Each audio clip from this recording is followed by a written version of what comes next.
Hello friends, welcome back to your channel Sab Padhen. आज हम लोग करने वाले हैं क्लास 7 हमारी दुनिया चैप्टर 8 का ऑब्जेक्टिव मानव पर्यावरण अंतःक्रिया लद्दाख प्रदेश में जनजीवन। हम लोग इसका क्या आज ऑब्जेक्टिव करेंगे। तो चलिए सीधा ऑब्जेक्टिव क्वेश्चन की ओर आते हैं। ये हमारा क्वेश्चन दिया हुआ है।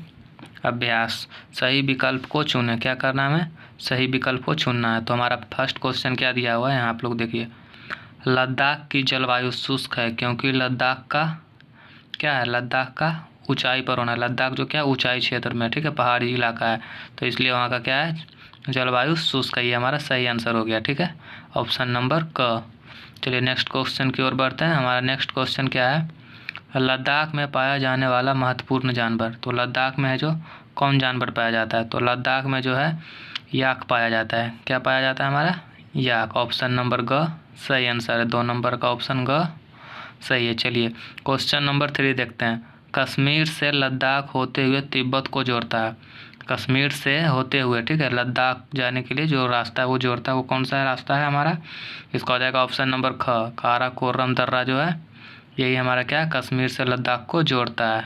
कश्मीर से लद्दाख होते हुए तिब्बत को जोड़ता है, ठीक है, तिब्बत को, काराकोरम दर्रा। ऑप्शन नंबर ख सही आंसर है। ऑप्शन नंबर अब क्वेश्चन नंबर 4 देखते हैं। लद्दाख में बहने वाली नदियाँ। लद्दाख में कौन सी नदी बहता है? इसका ऑप्शन नंबर ख हो जाएगा सिंधु सयोक। लद्दाख में बहने वाली नदी कौन है? सिंधु सयोक। ऑप्शन नंबर ख सही आंसर है। चलिए हमारा ऑब्जेक्टिव हो गया। अब इसका खाली स्थान है। चलिए अब हम लोग इसका क्या करते हैं? खाली स्थान को करेंगे, ठीक है। ये हमारा खाली स्थान है। पहला में क्या है हमारा? खा पा चान का अर्थ है। तो क्या है? खा पा चान का अर्थ क्या होता है? खा पा चान का अर्थ होता है हिम भूमि। हिम भूमि क्या होता है? हिम भूमि। हिम भूमि। हिम भूमि का मतलब होता है क्या होता है? हिम भूमि का मतलब होता है ठंडे जलवायु जहाँ रहता है, मतलब बर्फ़ जहाँ पे गिरता है उसे हिम भूमि बोलते हैं, ठीक है। अब हमारा नेक्स्ट क्वेश्चन है। लद्दाख क्षेत्र की सामान्य ऊंचाई। लद्दाख क्षेत्र की सामान्य ऊंचाई कितनी है? तो लद्दाख क्षेत्र की जो सामान्य ऊंचाई है, नॉर्मल जो है, वो कितना है हमारा?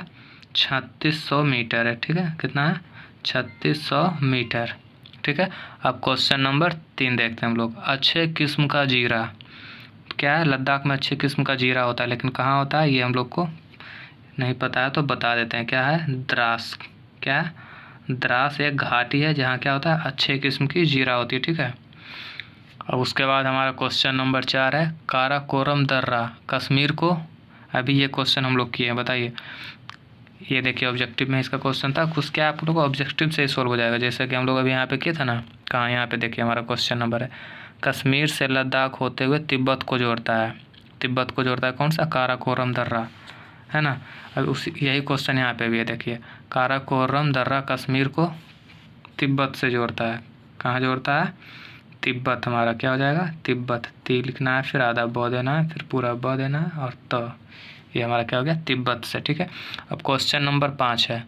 बड़े मठों को क्या बोलते हैं? वहाँ लद्दाख में जो है बड़े मठों को हम लोग गोम्पा बोलते हैं। क्या बोलते हैं? गोम्पा।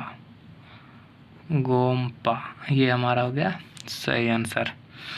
तो आई होप आप लोग को वीडियो पसंद आया। अगर वीडियो पसंद आया तो वीडियो को लाइक करें और चैनल को सब्सक्राइब कर लें। इसी तरह आप लोग को बिहार बोर्ड के सारे क्लास के ऑब्जेक्टिव मिल जाएंगे 1 से लेके 8 तक।